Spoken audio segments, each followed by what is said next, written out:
I remember the first time I noticed it happening, not in a dramatic moment, but in a quiet space between decisions. I had been someone who trusted myself, who moved through life with a sense of surety, even when the path wasn't clear. But then, slowly, imperceptibly, a shadow crept in. It was not fear alone. It was something that gnawed at me beneath the surface, weakening my faith in my own judgment. I found myself questioning choices that once felt natural, hesitating where I once acted boldly. It was as if the ground beneath my confidence was eroding, bit by bit, without me fully realizing how deep the cracks were growing. The odd thing about this experience is how silent it felt. Anxiety didn't announce itself with a shout or a warning. Instead, it whispered, a subtle voice of doubt, a quiet hesitation that grew louder with every small decision I second-guessed. I started to notice the way I avoided risks, even when I was prepared. I caught myself seeking constant approval, needing others to confirm my thoughts before I truly believed in them. The self-assurance I once had seemed to slip further away, replaced by a fragile uncertainty that made me feel disconnected from who I thought I was. That's the trick of anxiety. It doesn't just scare you in moments of panic. It works slowly, almost invisibly, eroding your inner trust until you're left wondering if you can believe in yourself at all. It transforms prudence into hesitation, care into self-sabotage. And what's worse, it happens quietly, so that when we finally realize what's happening, the damage feels deep and confusing. I want to tell you this because I know what it's like to have dreams and then feel those dreams shrink beneath the weight of self-doubt. I know what it means to once move with courage and initiative, only to feel trapped by fears you might not even fully understand. What scares me the most isn't the fear itself, but how anxiety quietly steals away the courage I thought was mine forever. How it turns my own instincts into question marks. How every step forward feels like it's made on shaky ground. If this sounds familiar, you're not alone. I've been there, feeling like the person who used to know herself has been misplaced somewhere along the way. I remember evenings spent replaying conversations and decisions, wondering if I got it right, or if I was just fooling myself the whole time. The more I overthought, the less I trusted my gut. That steady inner voice of certainty became a battle zone, populated by fears of judgment and what-ifs, ringing louder than reason. What keeps me holding on to hope is the sense that this story doesn't have to end here, that the shadow can be lifted, that the confidence can be rebuilt. I don't believe we are meant to carry this quiet erosion of trust as our permanent reality. There's another way to see these moments of hesitation, and to understand the forces inside us that cause self-doubt to take root and grow. This is why I want to share with you what I've learned, and what I'm still learning. Because identifying those hidden ways anxiety chips away at our confidence is the first step to taking back control. It's not just about recognizing fear or avoiding discomfort. It's about understanding the invisible patterns that sneak into our minds and hearts, reshaping how we view ourselves without us even noticing. We often think of confidence as something you either have or you don't, but I've come to see it differently. Confidence doesn't vanish overnight. It's dismantled piece by piece, through small moments all throughout our day. And similarly, it can be rebuilt, moment by moment, starting with awareness and compassion for where we've been. In this journey, I invite you to walk with me through those hidden cracks, those subtle ways anxiety masks itself behind everyday thoughts and behaviors. Together, we'll bring them into the light, not to judge, but to understand, so that you can stop feeling undermined by your own mind and start feeling supported by it instead. Not stuck in endless self-questioning, but propelled forward by a renewed belief in your own clarity and strength. This is not just a message about fear. It's about reclaiming the part of yourself that's always been brave, even when it feels lost. It's about seeing how your inner hero, the one who dreamed once, who dared to move forward, still lives within you. The anxiety might feel overwhelming now, but it's not the author of your story. I'm here with you in this moment, right at the edge of that turning point. Because once you understand the mechanism behind the quiet erosion, you can choose to stop it. And when you do, you begin to remember what it means to trust your own voice again. That is where our journey begins. There was a moment when I realized my hesitation wasn't just about fear. It was more like a persistent fog that dulled my inner compass. Decisions that once sparked excitement gradually morphed into complicated riddles. I remember sitting in a bustling cafe, staring at a menu as if it contained the secrets to my future, feeling paralyzed by the sheer pressure of choosing. This wasn't simple indecision. It was a creeping paralysis where the mind tangled itself in overanalysis. This mental web didn't just slow me down. It rewired the way I perceived risk and potential. Tasks that previously felt manageable now loomed like insurmountable mountains. One vivid scene that lingers in my mind is when I hesitated to accept an opportunity at work. The role was challenging but aligned perfectly with my skills. Yet, a whisper beneath my thoughts said, "What if you're not ready? What if you make a fool of yourself?" Those doubts, subtle and persistent, fashioned a cage of uncertainty. It wasn't a lack of ability, but a frail thread of mistrust in my judgment that held me back. Looking back, I understand that this creeping indecision is like a silent coder inside the mind, compiling lines of what if until the program malfunctions, freezing boldness into passivity. Another layer I encountered was the overwhelming desire for reassurance.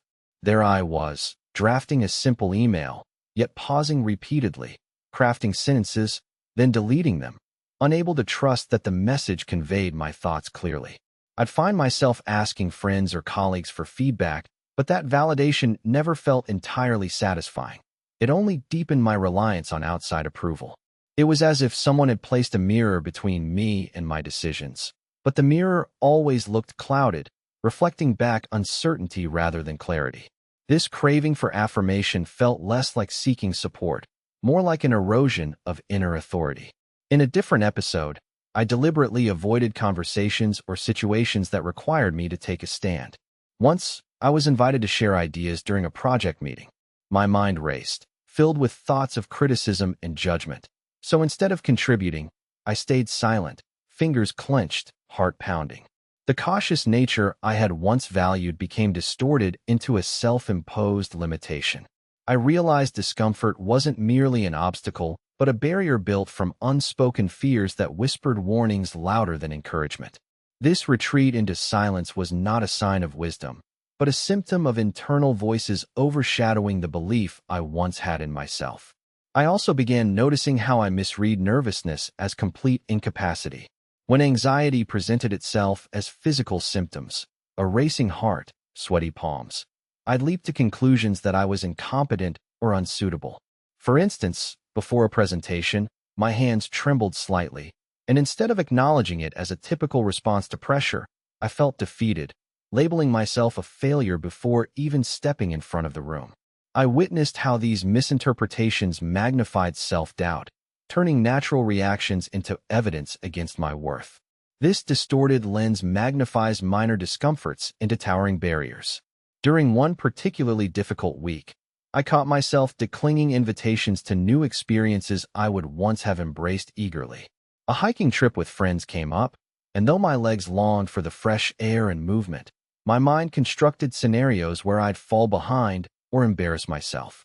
The hesitation wasn't about safety. It was a built-in alarm fueled by uncertainty attempting to control unknowns. This avoidance chipped away at the richness of my life, replacing potential growth with shelter and predictability. It was a subtle theft of joy under the guise of caution. I also discovered how small mistakes began haunting me in unrelenting loops. If I stumbled over words during a conversation or missed a deadline by a few minutes, the inner critic flared up, condemning me far beyond the moment. This relentless replay magnified minor flaws into defining faults, clouding perspective and eroding resilience. Instead of seeing errors as natural brushstrokes in the painting of growth, I viewed them as stains, proof that I wasn't capable. This relentless self-judgment entrenched hesitation where confidence once thrived. Another quiet thief I'd never noticed before was the way I discounted compliments or positive feedback. When someone praised my work or recognized an effort, a reluctant part of me brushed it aside, convinced it was either pity or exaggeration. This dismissal formed a barrier protecting a fragile sense of worth, but simultaneously cutting off nourishment my confidence needed. I realized this protective mechanism was like a locked garden gate, denying me access to encouragement and growth. Accepting kindness and acknowledgement seemed riskier than rejection itself. One afternoon, reflecting in solitude, I recognized that this complex web of behaviors stemmed from a deeper struggle, an internal mistrust of my perspective. The gut feelings, intuitions, and insights that guide us were muffled beneath layers of skepticism. It was as if an echo chamber amplified every doubt, drowning out that original inner voice. This misalignment between instinct and self-perception distorted reality, making simple choices feel like perilous battles. The fight wasn't merely external challenges, but an ongoing conflict within, where my own mind became adversary and ally tangled in tension. Now, consider how this applies when you face moments demanding clarity, whether at work, in relationships, or personal ambitions. The creeping hesitations, avoidance patterns, and misread internal signals may disguise themselves as prudence or humility, yet often they veil the slow diminishment of assurance that fuels progress. The paradox is striking. The more cautious you become, the harder true confidence grows roots. It's like trying to cultivate a garden in the shade. You water, you tend, but without light, vibrant growth falters. Yet, amid these challenges, an emerging awareness reveals the possibility for transformation. Recognizing these intricate behaviors isn't about assigning blame or labeling weakness, but uncovering the complex dance between mind and emotion, between protective instincts and actual limitations. By seeing how this internal fog operates, we can begin mapping new routes through shadows toward illumination. When I finally verbalized these reflections, sharing them with trusted friends and mentors, the walls started to thin. Their perceptions, encouragement, and questions helped me rediscover the difference between prudent caution and stifling self-doubt. Conversations became momentum, sparking shifts in narrative from paralysis toward possibility. Each new insight was like a fresh breath into lungs suffocating in uncertainty. It reminded me that these internal struggles aren't curiosities to endure passively, but clues to navigate with intention and care. I invite you to observe these subtle threads in your thought patterns, not with judgment, but with curiosity and kindness. In that gentle awareness lies the first step toward reclaiming the trust buried beneath hesitation's weight. In one of the most vivid memories I have, a simple choice revealed how deeply uncertainty had woven itself into my daily life. I stood before a blank page, tasked with writing a heartfelt letter to someone dear, yet my mind was a storm of swirling questions. I hesitated, pondering over every word, fearing it wouldn't capture the sincerity I wanted to express. With each pause, my confidence in my ability to communicate clearly diminished, leaving me feeling trapped within my own hesitation. It was as though the pen hesitated in my hand, not from lack of skill, but from an invisible weight pressing down, turning what ought to be a natural act into an ordeal. This experience showed me how anxiety can infiltrate even our most personal expressions, coding simple actions with doubt that chips away at inner assurance. On another occasion, I noticed how anxiety warped the way I interpreted feedback. After presenting an idea at a team meeting, instead of hearing the constructive notes as helpful, I fixated on a few neutral remarks as if they were verdicts on my competence. The moment became clouded by an internal voice that magnified criticism far beyond its intent, distorting reality to fit a narrative of inadequacy. This mental distortion warped perspective so thoroughly that it locked me inside a cycle of overanalyzing minor flaws, overlooking the larger context of progress and effort. It became clear how anxiety casts a veil over perception, making ordinary feedback feel like a judgment that threatens to topple fragile confidence. At times, I found myself withdrawing from social interactions, not because I lacked interest or affection, but out of a growing fear of being misread or unfairly evaluated. In one particular gathering, I felt a tightening in my chest so intense that I excused myself early, retreating to a quiet corner to catch a breath. The quiet space offered temporary refuge, but the interior dialogue quickly turned harsh, questioning my value and likability. These withdrawals were less about actual social risk and more about internal alarms set to alert me of danger, even when none existed. Through these moments, it became apparent how anxiety can constrict participation in life's rich tapestry, convincing us to step back just when engagement could foster connection and growth. Furthermore, I observed an increasing tendency to overprepare. For instance, Before a simple conversation with a supervisor, I spent hours rehearsing potential dialogues, running through possible objections and responses. This meticulous preparation wasn't a strategy for mastery, but a shield against perceived threats, an attempt to preempt failure or rejection through exhaustive mental simulation. Ironically, these efforts often backfired, overwhelming me with scenarios so intimidating that they paralyzed rather than empowered. This pattern revealed a hidden paradox. In trying to protect myself, I built barriers that blocked spontaneity and trust in my abilities. Another subtle impact struck me when I noticed a growing disconnect between my values and daily actions. I wanted to act with authenticity and courage, yet found moments slipping away where anxiety nudged me to conform, to say what felt safer rather than truthfully expressing my thoughts. For example, during a critical discussion, instead of voicing a controversial opinion, I chose silence, worried about rocking the boat. The resulting internal conflict weighed heavily, breeding resentment and weakening my allegiance to myself. This wasn't mere shyness. It was a quiet erosion of integrity that left me questioning whether I could rely on myself to honor my principles. I recall a particular morning when, caught in this cycle, I looked into the mirror and struggled to recognize the face reflected back.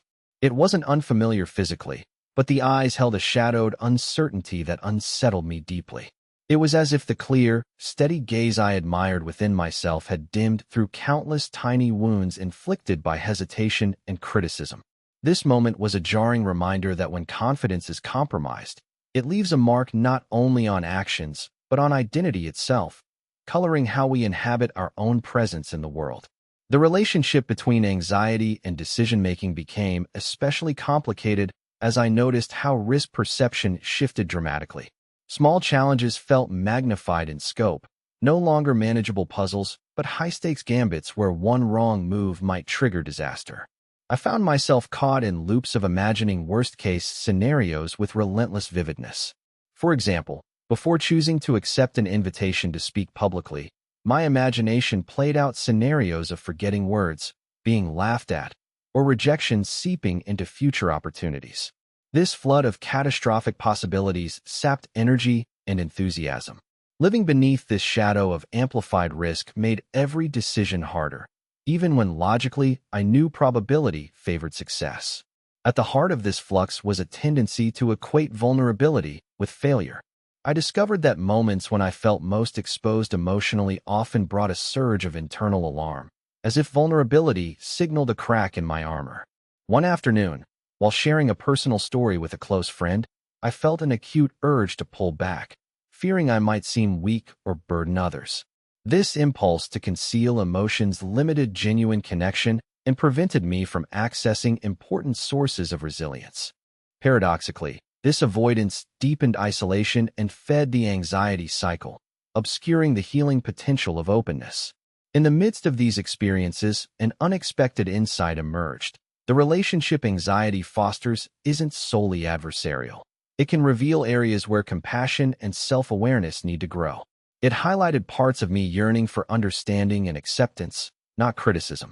For instance, I started recognizing the protective intentions behind anxiety's apparitions, its efforts to keep me from harm even if misguided. This shift in perspective didn't excise anxiety outright, but invited a new dialogue with it, one that allowed me to stand alongside fear rather than be consumed by it.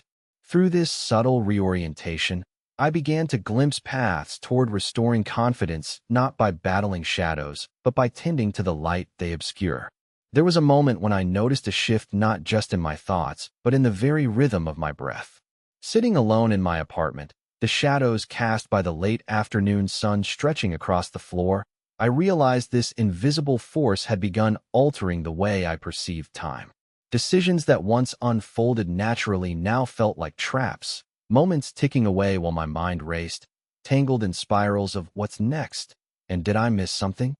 It was like walking on a fragile ice sheet, each step heavy with the question of whether I would shatter the surface beneath me. This distortion of time didn't just affect choices. It rewired my experience of presence itself. Instead of inhabiting the moment, I was constantly leaping ahead or sinking backward, unable to anchor myself in what was unfolding before me. My friend Sarah, someone who always radiated calm confidence, once described a similar sensation. During a creative project, she became paralyzed by endless planning, the scope of possibilities blooming so wildly in her mind that she couldn't pick a starting point. I watched as enthusiasm faded into frustration, each plan discarded as soon as it was formed, in pursuit of an unattainable perfection. Her story illuminated an insidious pattern I hadn't fully understood, the compulsive need to control every variable as a defense against uncertainty. In this effort, spontaneity becomes a casualty, and vibrant creativity is smothered beneath the weight of imagined risks. It taught me that sometimes hesitation isn't rooted in fear of failure, but in the illusion that if everything isn't perfect, success isn't possible. One afternoon, I tried accepting an invitation to join a new hobby group. I've always wanted to learn painting, but an unspoken barrier anchored me firmly on the couch. My inner dialogue buzzed with concerns not about capability, but about the unknown faces, the uncharted territory of social engagement. I felt as though I was standing at the edge of a wide river, and while the other side shimmered with potential, I was paralyzed by the uncertainty of what lay beneath the surface. These invisible chains around social connection, often overlooked in common narratives, drain the joy from growth and connection. Years later, thinking back to that missed chance, I recognized that those moments weren't just about risk avoidance, but about a silence that settled over my willingness to seek new experiences. At work, I once volunteered for a leadership role during a project, eager to contribute, but the afterglow of acceptance was quickly replaced by an unease I struggled to place. The initial excitement retreated, replaced by an inner critic demanding impossible standards. I became locked in a cycle of preparing, rechecking, and then doubting every decision. It was as if the mask of confidence I wore slowly cracked beneath internal pressure. The paradox was stark. The more I strove to demonstrate competence, the less faith I held in my ability. The urge to prove myself became indistinguishable from the fear of being exposed. That struggle was a mirror showing me how internal dialogues can twist ambition into uncertainty, setting performance against authenticity. Another complex layer revealed itself through comparison. When scrolling through social media late at night, instead of feeling inspired, waves of inadequacy surged. Images of others' achievements seemed to amplify my own hesitation, painting a blurry boundary between celebration and envy. It wasn't simply a fleeting emotion. I realized it became a barrier, preventing me from valuing my unique journey. There is something profoundly disarming about measuring oneself against curated versions of others, where highlights gleam but struggles fade. This comparison siphoned energy from my self-trust, replacing it with a craving to match impossible standards. Over time, this distorted mirror shattered the confidence I tried to build. I also noticed that sometimes, the rigidity of routine became a trap rather than a refuge. Early on, I clung to schedules and predictable habits, believing they provided a safe, stable ground. But gradually, I saw that this insistence on control, down to the smallest detail, was limiting adaptability. Instead of feeling empowered, I found myself locked in a repetitive loop, where deviation triggered an inner panic. The irony was striking. The mechanical security of routine hit a fragile core of uncertainty, refusing to bend or evolve. That rigidity hindered the flexibility essential for growth, constraining me in a self-imposed cage. One night, while journaling under faint lamplight, I confronted a difficult truth. The layers of hesitance, fear, and comparison had gradually blurred my relationship with failure. I no longer saw it as a teacher or a stepping stone, but as a looming specter to be avoided at all costs. This aversion had suffocated my ability to take risks, robbing me of resilience cultivated through imperfection. Yet, opening up these reflections, I recognized that embracing failure doesn't diminish strength. Rather, it reveals depth and courage. This revelation gave a glimmer of hope that endurance isn't built on never falling, but on rising even when the ground feels uncertain. Conversations with close allies further sharpened this understanding. Their stories of vulnerability and perseverance illuminated a path back to balance. One friend shared how sharing her fears aloud, rather than bottling them, diffused their power. Another described small daily rituals that reinforced self-compassion, like affirmations whispered during early morning routines. Witnessing these practices illuminated a new dimension. Confidence isn't a fixed destination, but an unfolding process woven through intention and care. Now, consider how this applies when faced with critical moments in your own life. The crossroads where hesitation lingers and the pull of progress competes with fear. The complexities I encountered unveil that the erosion of trust isn't a single event, but a mosaic of subtle shifts in perception, behavior, and emotion. Recognizing these dynamics allows for a gentler approach, one that blends awareness with self-kindness, courage with patience. And in this balance lies the untapped reservoir of strength waiting to be reclaimed, step by step. On one crisp morning, I noticed a subtle tremor in my decisions that felt unlike hesitation or fear. It was more like a creeping invisibility, cloaking my sense of self-worth. Instead of confronting challenges head-on, I sensed a gradual shrinking of my inner voice, as if it were losing volume amid the noise of external expectations. This wasn't just uncertainty about one specific event. It was a pervasive quieting that seeped into how I valued my own experiences and judgments. I realized my assumptions about what matters had shifted without my consent, leaving me wary of trusting my perspective. An incident at the grocery store brought this feeling into sharp relief. Choosing between two similar brands, I stood frozen, overwhelmed not by the choice itself, but by an inner monologue questioning my ability to decide anything meaningful. The trivial decision suddenly morphed into a metaphor for larger life choices. While people around me moved with confidence, I retreated into internal debates, skeptical about whether my preference deserved weight or if I was simply prone to error. In that moment, I recognized a subtle theft of agency, where anxiety silently fenced off personal sovereignty, turning even simple acts into battlegrounds of self-doubt. Later that week, a conversation with a close colleague revealed another facet of this experience. He spoke about career shifts and embracing challenges without guarantee of success. His tone was calm, grounded, almost fearless. I confessed feeling trapped by an internal firewall, one that barred me not only from taking leaps, but from envisioning possibility beyond failure. The image he painted, the warrior limping through battles, scarred but undeterred, struck a chord. I realized my invisible constraints were less about actual incapacity and more about an internal narrative sidestepping potential, painting me as fragile or incapable to shield from disappointment. This protective myth, while well-intended, quietly undermined growth. That evening, I decided to confront this narrative head-on.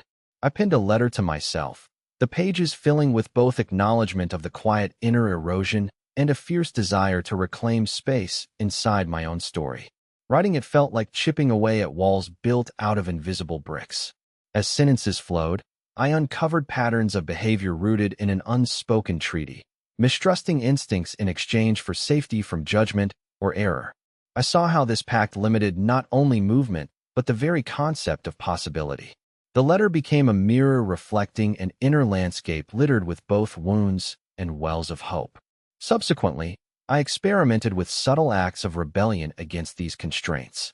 For instance, one morning I chose to ignore the urge to seek reassurance before a meeting. Instead, I trusted my preparation, my instincts, measures that had been minimized for too long. While my heartbeat accelerated, the sense of ownership over my actions created a new kind of strength.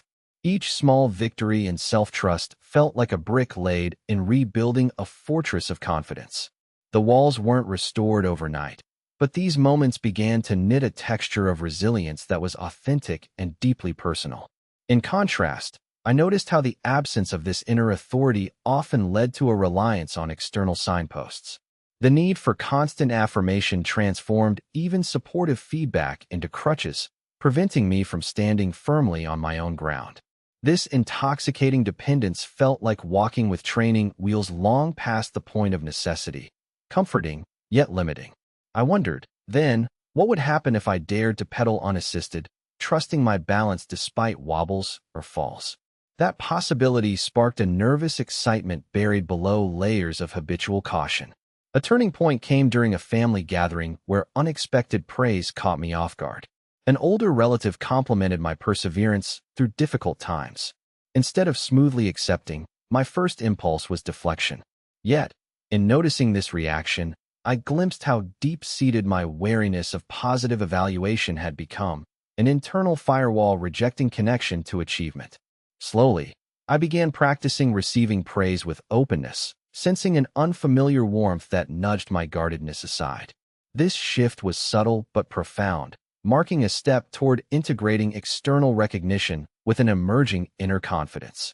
Parallel to these internal shifts, I took up a mindfulness practice that wasn't about controlling thoughts, but about sitting with discomfort without immediate judgment or reaction. During one session, as waves of nervous tension rose, I imagined greeting them as an old acquaintance rather than a hostile intruder. This visualization transformed my experience. Fear's grip loosened when met with patience instead of resistance. The practice invited me to observe, not fix or escape, the swirling currents inside, fostering a newfound tolerance for instability. Acceptance became a scaffold for confidence, allowing trust to take root even in unsteady moments. As I weave these threads together, I notice that self-confidence is less a fixed state and more a dynamic dance with uncertainty, vulnerability, and growth.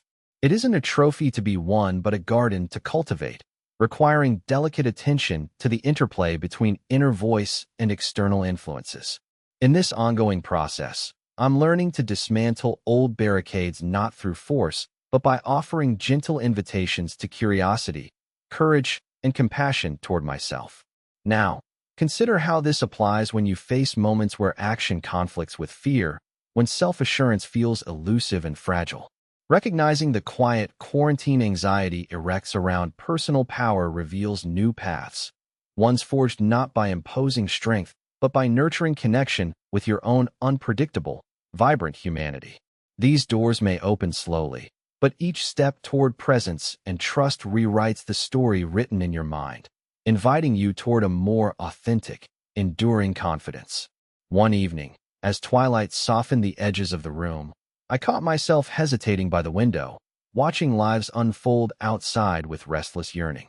It struck me that beneath the surface of hesitation lay a far subtler phenomenon, the erosion of decisiveness through unconscious compromises. Like water gradually wearing down stone, tiny concessions, choosing comfort over challenge, silence over expression, clustered into a pattern that sapped my inner authority. This phenomenon was not an overt battle, but a silent surrender occurring in moments so small they escaped attention. I realized I'd been trading fragments of assertiveness for fleeting relief, unaware that each silent exchange chipped away at my confidence's foundation. A memory unfolded. One morning in a crowded subway, a stranger bumped into me sharply. Instead of asserting myself or speaking up, I let the moment slip by, burdened by a gnawing uncertainty about whether I deserved to claim space. The incident was trivial on its surface, yet emblematic of a deeper retreat from ownership. This reluctance revealed a peculiar paradox. Submission, far from reducing anxiety, seemed to plant seeds of internal unrest, crystallizing doubts into a kind of quiet resignation.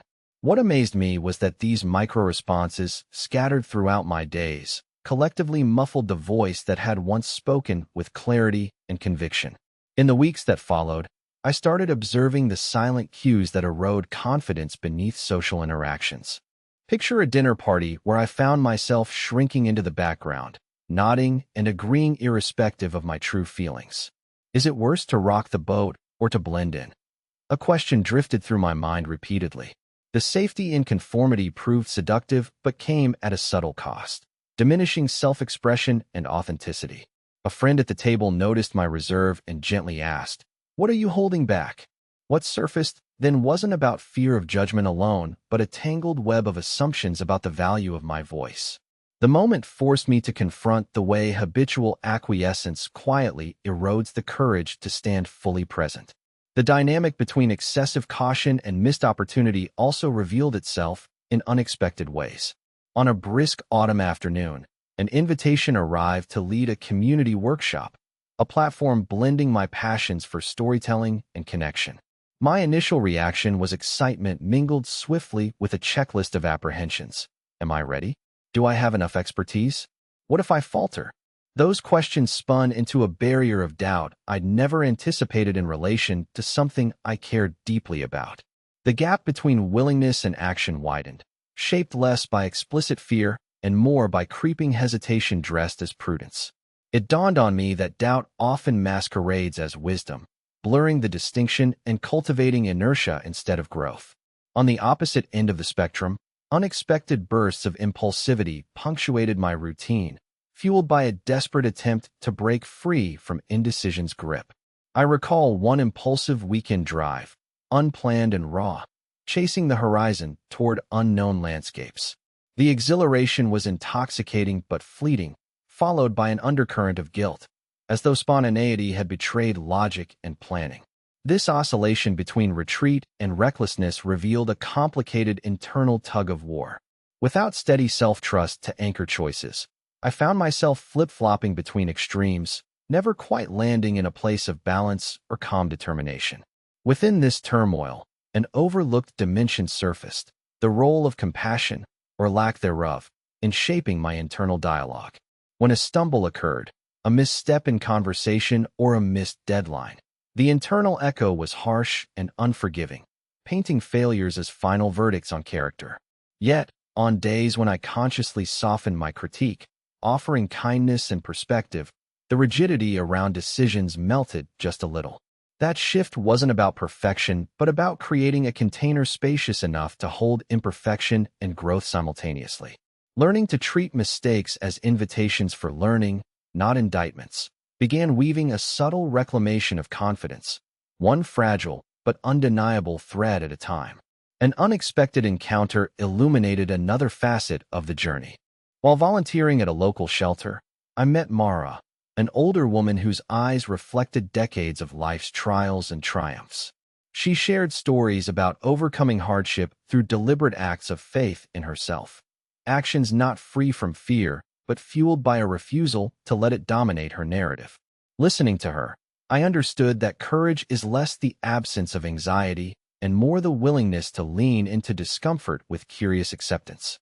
Her presence was a living testament to resilience cultivated not by bulldozing obstacles, but by gentle persistence and trust in inner resources. Embracing vulnerability also emerged as a catalyst for renewed self-respect.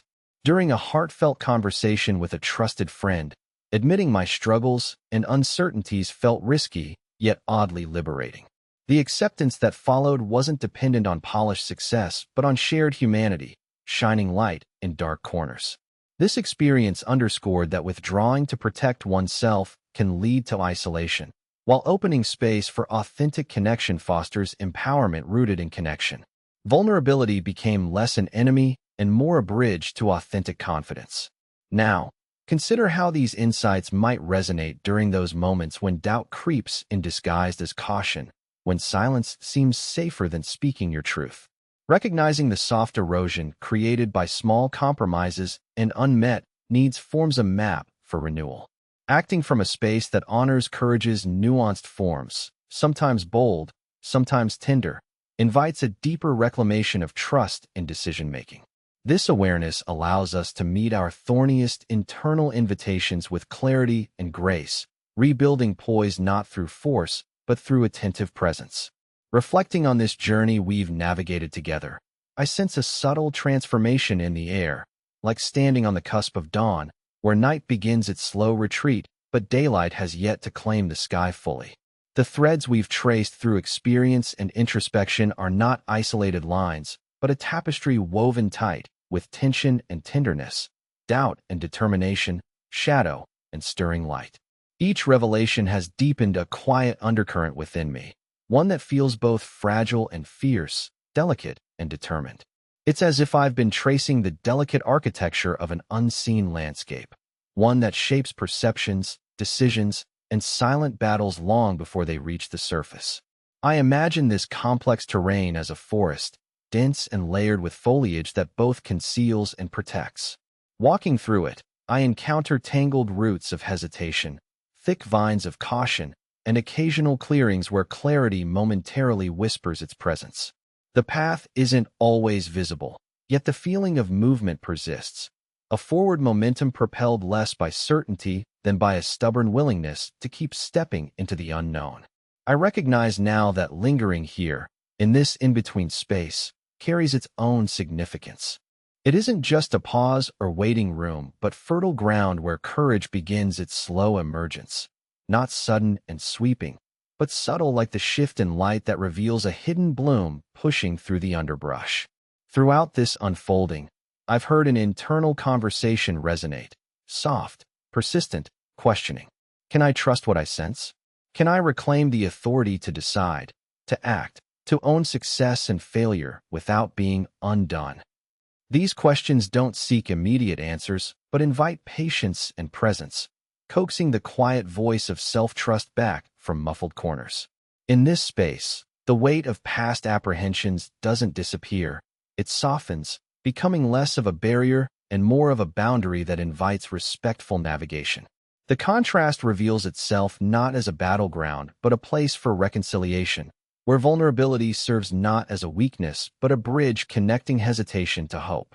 I remember standing at a crossroads that wasn't marked by signposts or clear directions, but by a dawning awareness that the landscape itself was mutable.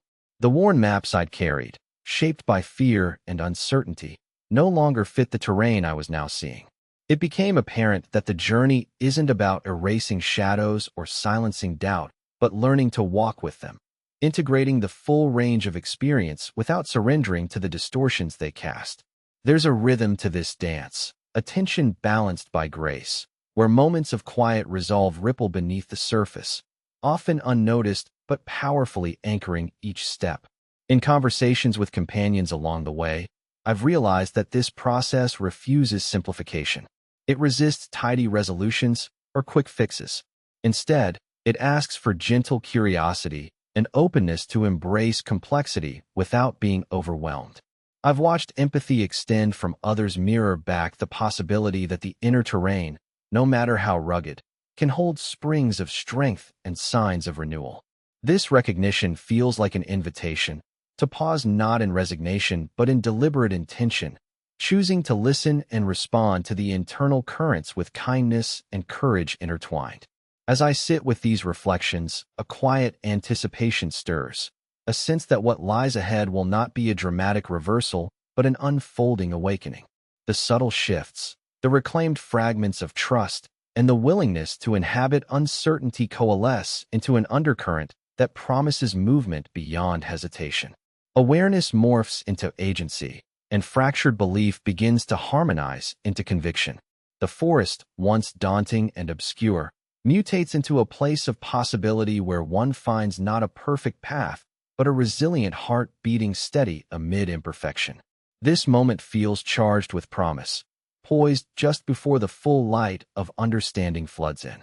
The narrative that has coalesced reveals not just the nature of the struggle, but the contours of emergence, an invitation to step forward, carrying the lessons tucked quietly in each shadow's curve. Here, in this interlude between exploration and resolution, I sense the stirring of a voice reclaimed, a spirit realigned with the truest sources of confidence, waiting patiently to rise. Sometimes, as I sit quietly in the thick of my thoughts, a peculiar sensation settles, a fragile awareness that confidence isn't a monolith, a fortress immune to cracks, but a living mosaic crafted from countless moments of surrender and reclaiming. There's a delicate rhythm to its dance, one that asks me not to conquer fear outright, but to learn its language, to meet doubt with a gentleness that both disarms and empowers. It is this subtle interplay, the tender threads woven through struggle and courage, that forms the essence of my journey back to myself. I recall a chilly evening when I stood on the threshold of a decision that felt deceptively simple, like choosing whether to step forward or hold back. The air was thick with hesitation, yet within it stirred a quiet insistence to trust a voice long overshadowed, my own. In that suspended moment, a whisper challenged the cacophony inside. Could I let go of the relentless questioning and simply act from a place of quiet conviction? It wasn't a declaration loud enough to drown out doubt, but steady enough to bring clarity. I stepped forward, not boldly, but with a gentle resolve, learning that courage often arrives wrapped in softness rather than thunder. Our inner dialogue, the endless conversations we hold with ourselves, has the power to both imprison and liberate. I've watched how harsh self-criticism weaves intricate cages, but I've also discovered how a single act of self-compassion can crack those bars open, allowing light and possibility to flood in. It is in these tender pauses, where kindness replaces judgment, that new pathways emerge. I began to understand that embracing vulnerability is not a surrender. It is a bold invitation to live authentically, to stake claim over my story with all its shadows and light intertwined. One memory shines brightly through the fog, a late-night conversation with a trusted friend. As I revealed my fears, my uncertainty, I felt the weight begin to lift, replaced by a shared humanity that knit our hearts closer. Their gentle words, devoid of quick fixes or platitudes, echoed a truth I desperately needed to hear. Strength does not mean never faltering. It means rising, again and again, with patience and grace. This moment taught me that connection, raw and real, becomes a sanctuary for rebuilding broken trust within ourselves. Looking back, I realized the journey is less about uprooting anxiety's grip completely and more about shifting my relationship with it. Fear, once a tyrant dictating my steps, transformed into a companion whose warnings I can acknowledge but no longer obey blindly. With this newfound partnership, I reclaim space to explore, make imperfect choices, and grow through the inevitable stumbles. This ongoing dance unfolds with surprising tenderness, turning what once felt like an enemy into a guide whispering caution without silencing possibility. In the depths of uncertainty, I found something vital, an invitation to cultivate patience not only toward myself, but toward life's unfolding mysteries. Each fragile step taken with intention plants seeds of resilience, quietly reshaping the contours of self-belief. This awakening isn't a destination reached, but a dynamic becoming, a continual weaving of trust where doubt once reigned. I begin to see that strength is not forged solely in triumph, but in the willingness to remain present amidst unrest, to listen deeply, and to act not from certainty alone, but from faith in my own capacity to navigate the unknown. If you are where I've been, standing at the edge, feeling the pull of hesitation and fear, I want you to hold this with me. The soft power of your courage lies not in shouting your victories from rooftops, but in the quiet moments when you show up for yourself, again and again. Let yourself move forward with imperfect certainty, honoring every small reclaiming of trust as an act of profound bravery. Together, we learn not to eradicate inner turmoil, but to dance alongside it, allowing it to shape us without defining us. In this evolving harmony, we discover the limitless potential that rises when we listen to the steady beat of our own resilient hearts.